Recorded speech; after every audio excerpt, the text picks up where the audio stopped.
माय माऊली नमस्कार. 18 पुराणातील एक पुराण श्री भविष्य पुराण महात्म्य कथासार अभिवाचन करत आहे. अध्याय 11. प्रथम श्री विष्णूला नमस्कार करून कथेला प्रारंभ करते. भाग 23. यज्ञाचे प्रकार. यज्ञातील अग्नीच्या नावांचे वर्णन.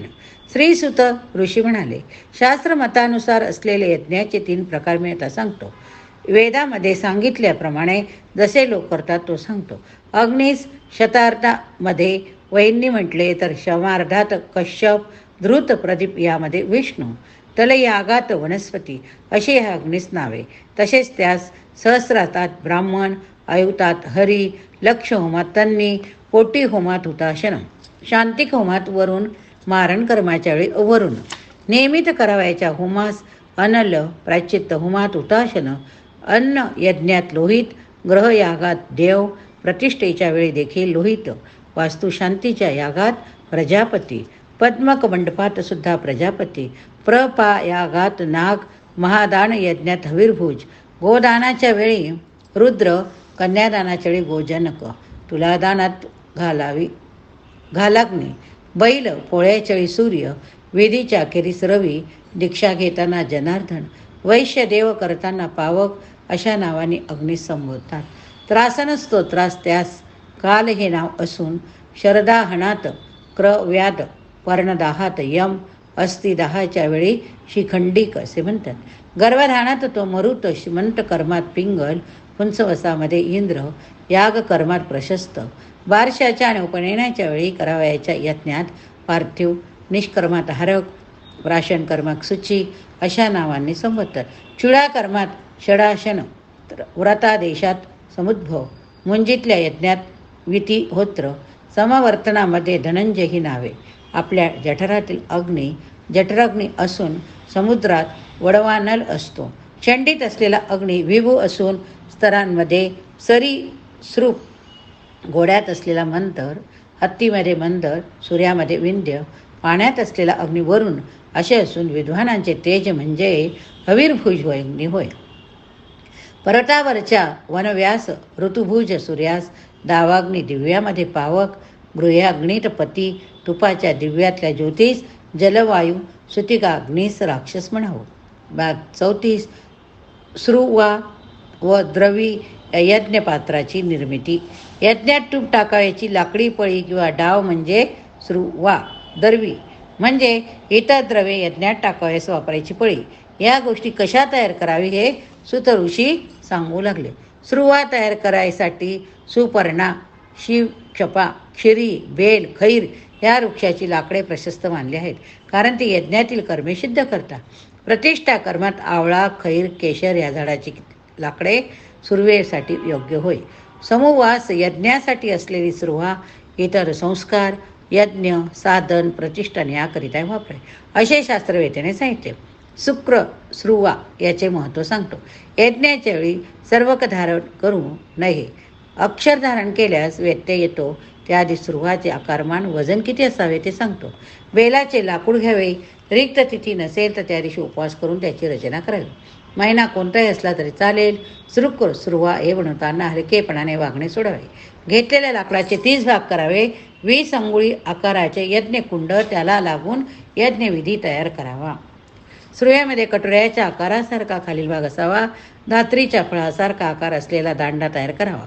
वेदीचा आकार सुपासारखा ती कुंडीच्या बाजूने बनवावी. 24 भाग लाकडांनी आधी ठरवलेल्या आराखड्याप्रमाणे श्रुवा बनवावी. तिचा आकार 4ही बाजूने अनाह असून अग्रभागी वळलेला असा असतो. श्रुवेश दोन्ही बाजूंनी हरिणाच्या मधाचा लेप द्यावा. श्रुवेच्या दांड्या कंकण असलेली दंडी लावावी. दरवी सोन्याची वा तांब्याची करावी. त्याचे मंडल 2 अंगुळे असून ते 40 तोळे तांब्याचे असावे. मंडल 5 अंगुळे आकाराचे असून 8 हात आकाराचा दांडा असावा. अशी द्रवी अनादी खिरीचे हवन करण्यास वापरावी. ती 10 तोळे असावी. यज्ञात तूप हवनासाठी तांबे असलेली दरवी असते. ती नसेल तर 16 अंगुळे मापाची पिंपळाच्या लाकडाची असावी. भाग 35. ब्राह्मणांचे लक्षण, कर्तव्याचे वर्णन. महर्षी सुत सांगतात, या विश्वातील हव्य कव्य या सर्व गोष्टीचे रक्षण करण्यासाठी देव ह्या ब्राह्मणाच्या मुखाद्वारे बोलतात. कव्याचा म्हणजे अन्नाचा ब्राह्मणाच्या रूपाने पितर स्वीकार करतात. देवगण द्विजाची पूजा करूनच अखंड स्वर्गाचा उपभोग घेतात. तसेच राजे लोकही देवत्व मिळवतात. तेही त्यांची पूजा केल्याचेच सर्व ज्ञान मिळवणाऱ्या त्या ब्राह्मणासाठीच वेद अर्पित आहे. पितृयज्ञ, विवाहयज्ञ, याग, शांती कर्म वगैरे विधीमध्ये ब्राह्मणच हवे. कारण देवपितराप्रमाणे प्रेते, असुर वगैरे बळी व हव्य पदार्थाचा भोग ब्राह्मणाच्या रूपाने घेतात. म्हणूनच त्या वस्तूची इतर दाणे सफल होतात. वेळ स्थान साधणे लक्ष्य प्रकारची फळ असते. तर सुयोग्य वेळी पवित्र ठिकाणी अगदी योग्य ब्राह्मणाची पूजा करून केलेली कर्म अनेक पटीने फळ देतात. म्हणून त्या श्रद्धेने विधी व्रत अभिवादन करावे. श्रेष्ठ ब्राह्मणांना अभिवादन केल्यास, त्याचे पूजन केल्यास आयुष्य, यश, धन, विद्या यामध्ये वाढ होते. ज्या घरात ब्राह्मणांचे पाय धुतले जात नाही, वेदशास्त्रामधले मंत्र वचनांचे ध्वनी उमटत नाही, स्वाहा स्वस्ते शुभ शब्द ऐकू येत नाही, ते घर स्मशानासारखेच होय. नरकांचे भय असलेले 26 दोष मनुष्याने त्यागावेत आणि तीर्थस्थान, ग्राम, नगर या वनामध्ये राहावे. असा मनुष्य स्वर्ग लोक, पितृलोक, ब्रह्मलोकामध्ये राहत असतो. अन्य प्रकारे निवास नको. चोरी करणाऱ्यास आश्रय देऊ नये. अधर्मी, पशु, पिशुन, पापी, नष्ट, कष्ट, रुष्ट, दुष्ट, पुष्टक, हष्ट, कुंट, अंध, काना, चंड, खंड, वक्ता, दिलेली वस्तू बळकवणारा, नीच, खल, वाचाळ, करदय, चंचल, घाणेरडा हे ते 26 दोष आहेत. त्याचे वर्णन शास्त्रात प्रमाणे केले आहे. जो अधम असतो तो 3 प्रकारचा असतो. विषम लोक प्रकारचा दोष असतो. पशु 4 प्रकारचे, तर कृपणही 2 प्रकारचे असतात. पापी 2 प्रकारचे असतात. नष्ट 7 प्रकारचे असतात. कष्ट 5 प्रकारचे, रुष्ट 2 तऱ्हेचे, दुष्ट 6 तऱ्हेचे, पुष्ट 2 तऱ्हेचे, दृष्ट 8 तऱ्हेचे, कुष्ठ 3 तऱ्हेचे, अंध व काणे 2 प्रकारचे, सगुण अगुण 2 प्रकार, चंड व चपल 2 प्रकार, अंड चंड 1 प्रकार, दंड पंड 2 प्रकार, खल नीच 4 प्रकार, कर्दर्य चंचल घाणेरडे 2, 1 व 4 प्रकारचे जाणावेत. चोर 1च प्रकारचा असतो. या सर्वांची निर्णय लक्षणे नीट समजावून घेतल्यास नराचा नारायण होईल. पारत्राणे घालून डोक्यावर काहीतरी घेऊन जो गुरु देव माणसासमोर येतो त्याच्यासमोरच उच्च आसनावर बसतो. तीर्थयात्रा करतो किंवा वाहनात बसून जातो एक अधर्माचा प्रकार असतो. तीर्थस्थानी जो हलक्या प्रकारे अडाणीपणाने वागतो तो म्हणजे दुसऱ्या प्रकारच्या अधर्माचे उदाहरण होय. तो निंदा करणाऱ्याच्या योग्य होय. ज्याचे बोलणे एकदम छान गोड गोड असते पण हृदयामध्ये मात्र जहरी विषय जणू भरलेले असते. जो बोलतो एक अन करतो मात्र दुसरेच, असे 2 विषम सांगितले आहेत. जे परमेश्वराची सेवा करत नाहीत ते पशु होत. प्रयागात राहून जो इतरत्र स्नान करतो त्याच्या इष्टदेवते सोडून नव्याच देवांच्या भजनी लागतो. ऋषींची संमत असलेल्या शास्त्रोक्त योगाभ्यासाला त्याग करतो ते 3रा अधम पशु असतो.